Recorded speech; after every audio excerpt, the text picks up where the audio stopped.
내가 여호와께 바라는 단 한 가지, 주의 아름다우심 보며 주의 집에 살면서 그의 성전에서 주님을 사모하는 단 한 가지, 바로 그것이라.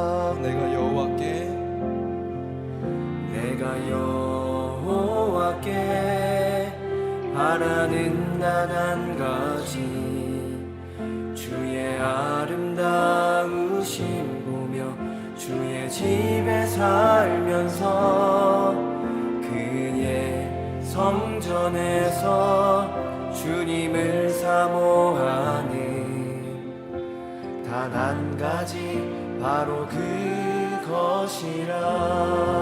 주 여호와는 나의 빛 되시고, 주 여호와는 나의 구원 되시니 내가 누구를 두려워하리요. 내가 누구를 무서워하리요. 받으소서,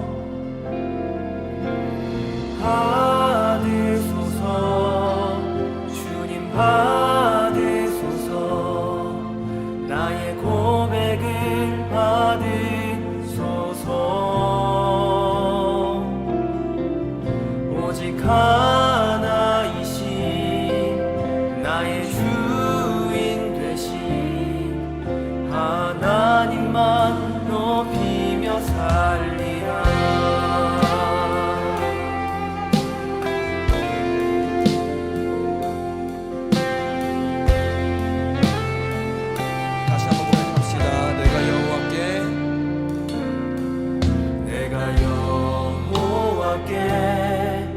바라는 단 한 가지, 주의 아름다우심 보며 주의 집에 살면서 그의 성전에서 주님을 사모하는 단 한 가지, 바로 그것이라.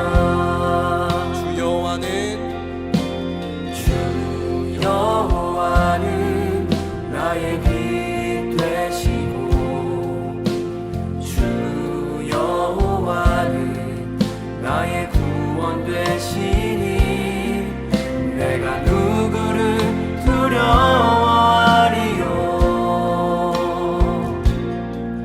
내가 누구를 무서워하리요. 고백합시다. 받으소서,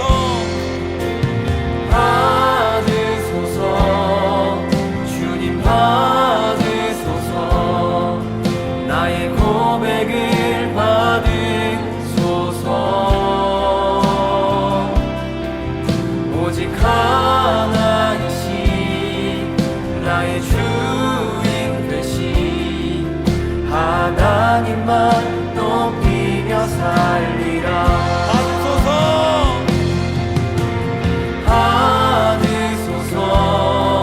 주님 받으소서, 나의 고백을 받으소서. 오직 하나이신 나의 주인 되신 하나님만 다시 한번 고백합시다. 받으소서 주님. 받으소서, 주님 받으소서, 나의 고백을 받으소서. 오직 하나이신 나의 주인 되신 하나님만 높이며 살리라.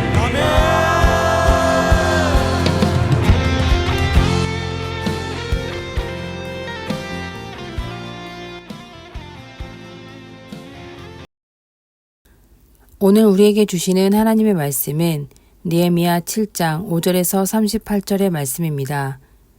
내 하나님이 내 마음을 감동하사 귀족들과 민장들과 백성을 모아 그 계보대로 등록하게 하심으로 내가 처음으로 돌아온 자의 계보를 얻었는데 거기에 기록된 것을 보면 옛적에 바벨론 왕 느부갓네살에게 사로잡혀 갔던 자들 중에서 노임을 받고 예루살렘과 유다에 돌아와 각기 자기들의 성읍에 이른 자들 곧 수룹바벨과 예수아와 느헤미야와 아샤라와 라하마와 나하마니와 모르드게와 빌산과 미스베렉과 비그웨와 누훔과 바하나와 함께 나온 이스라엘 백성의 명수가 이러하니라. 바로스 자손이 2170명이요 스바다 자손이 372명이요 아라 자손이 652명이요 바앗 모압 자손 곧 예수아와 요압 자손이 2818명이요 엘람 자손이 1254명이요 사뚜 자손이 845명이요 삭게 자손이 760명이요 빈누이 자손이 648명이요 부베 자손이 628명이요 아스갓 자손이 2322명이요 아도니감 자손이 667명이요 비그웨 자손이 2067명이요 아딘 자손이 655명이요 아델 자손이 곧 이스기야 자손이 98명이요 하숨 자손이 328명이요 베세 자손이 324명이요 하립 자손이 102명이요 기브온 사람이 95명이요 베들레헴과 느도바 사람이 188명이요 아나도 사람이 128명이요 베다스마의 사람이 42명이요 기란 여아림과 그비라와 부에롯 사람이 743명이요 라마와 게바 사람이 621명이요 믹마스 사람이 122명이요 베델과 아이 사람이 123명이요 기타 느보 사람이 52명이요 기타 엘람 자손이 1254명이요 하림 자손이 320명이요 여리고 자손이 345명이요 로드와 하딕과 오누 자손이 721명이요 스나와 자손이 3930명이었느니라. 아멘.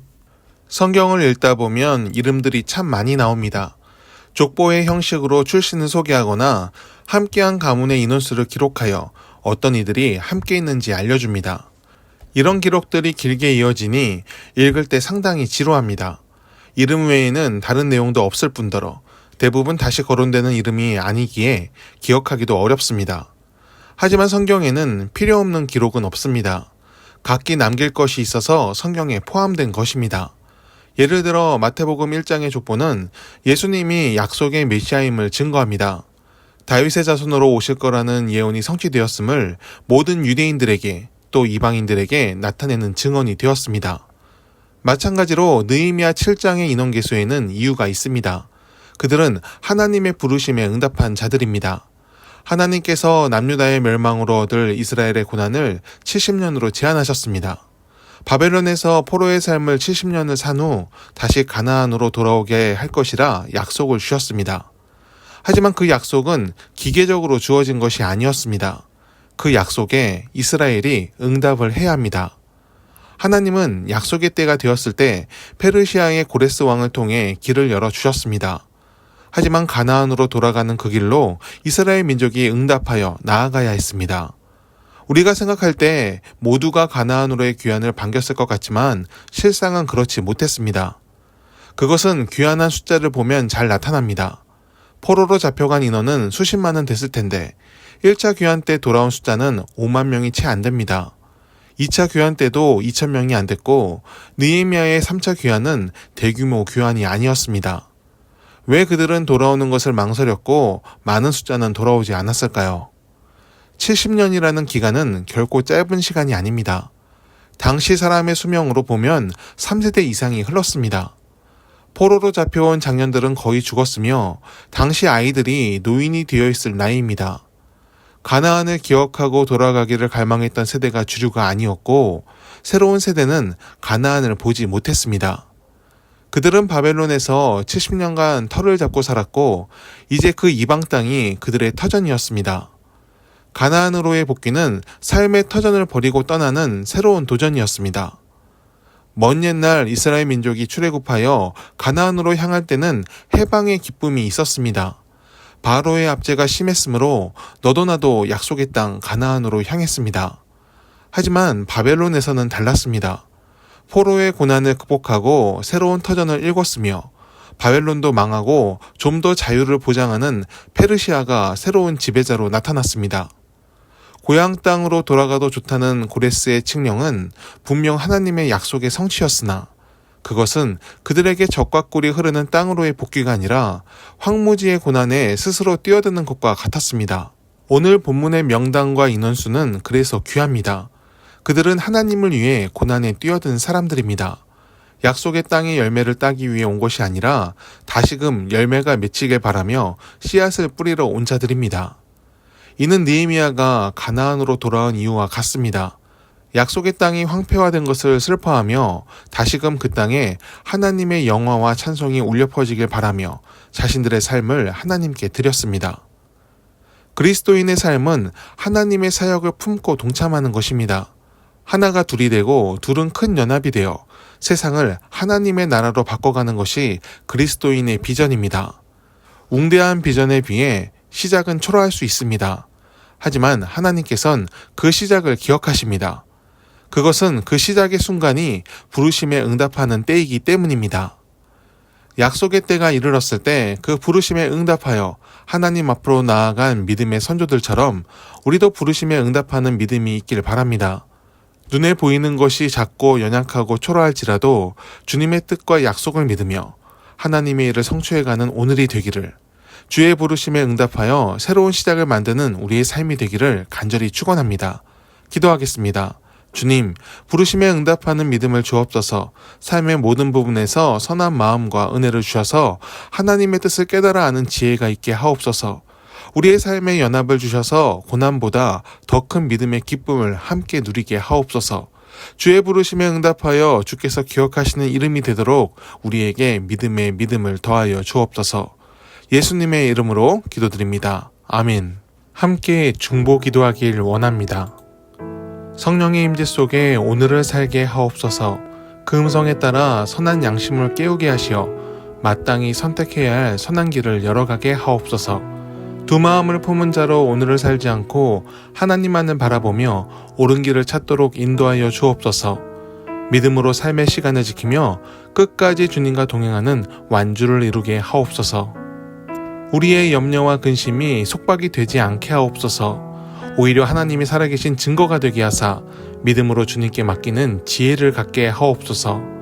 모든 것이 합력하여 선을 이룸을 믿으며 살든지 죽든지 오직 주를 위해 사는 삶이 되게 하옵소서.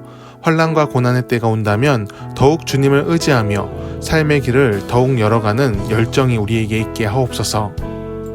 우리 대한민국을 주님께서 지켜주시길 원합니다. 분열하고 다투는 나라가 되지 않게 하시고 서로 사랑하며 존중하며 돌보는 공동체가 되게 하옵소서. 부한 자와 가난한 자, 권력을 쥔 자와 그렇지 못한 자로 나뉘는 사회가 되지 않게 하시고 각자 맡은 직분과 위치에 충실함으로 선을 이루게 하옵소서. 스스로 지혜 있다 뽐내는 자보다 겸손히 타인의 말을 경청하는 사람이 지도자가 되게 하시고 그가 하나님을 아는 지혜를 갖춘 자가 되게 하옵소서. 주님, 모든 교회 공동체를 기억하여 주옵소서. 모든 교회들이 신실하게 하나님을 사랑하며 예수님께서 보여주신 본을 따라가게 하옵소서. 세상의 탐욕과 기준이 교회를 오염시키지 못하도록 성령으로서 하나님의 사람들을 깨워 주옵소서. 희생과 사랑, 겸손과 내려놓음의 열매가 교회를 통해 세상에 흘러갈 때 그리스도의 계절이 다시 오도록 이끌어 주옵소서.